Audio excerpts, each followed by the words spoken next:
Good morning, everybody. We are celebrating International Women's Day today, surrounding ourselves with strong and powerful women, speaking to their challenges, triumphs, and lessons. Joining us now are three very influential women. Very influential. Welcome, 14-year-old blogger and activist as well. Hannah Alper is here, our very own City News reporter, Ginella Massa, and representing the Office of Sexual Violence Support and Education at Ryerson University, Farah Khan. Thank you so much, all of you, for joining us. Good morning, ladies. Thanks for having us. Where do we begin? Talk about some of the challenges and obstacles you've overcome to be sitting on this couch today. That's a big question.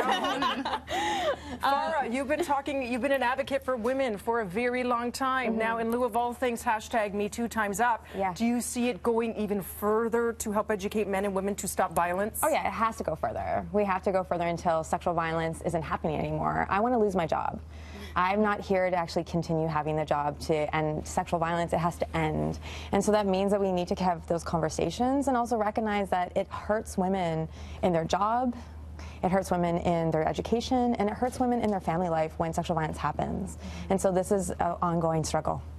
Ginella, I wanted to ask you, as well as a fellow reporter, you being the first hijabi reporter in Canada, what was it like growing up and not being able to see anyone who looks like you, but still aspire for that goal to becoming a first? Yeah, it was something that, was always in the back of my mind that, could it really happen? Would people hire me? And my mom is a big inspiration. International Women's Day. I tweeted about my mom a couple weeks ago because we just celebrated our 30th year in Canada. She came here as a single mother with 2 girls, $100 in her pocket, barely spoke English, and so she was somebody who was always telling me, to work hard, to go after my dreams. Just because it hadn't been done before didn't mean that I couldn't be the first. So she was someone who was really inspiring. What are you hearing from viewers now? Because you have gone viral and made headlines across the world. What have you heard back? People are really excited. They say it's about time. It's long overdue. That this was in 2017 in Canada, that our newscasts should look like our communities. And so I think that really is what's most important to me is representation. It's not just about optics. It's not just about what I'm wearing, but actually having our newsroom that is reflective of our city. And that's what I think that I love about City News, is that they've always been kind of on the forefront of having our newscast look like our city. Embracing diversity and reflecting our cultural mosaic. Hannah, you just turned 15. Yes. Okay, talk to us. Here you are. This super articulate and fun and confident 15-year-old. You're an eco-warrior and activist.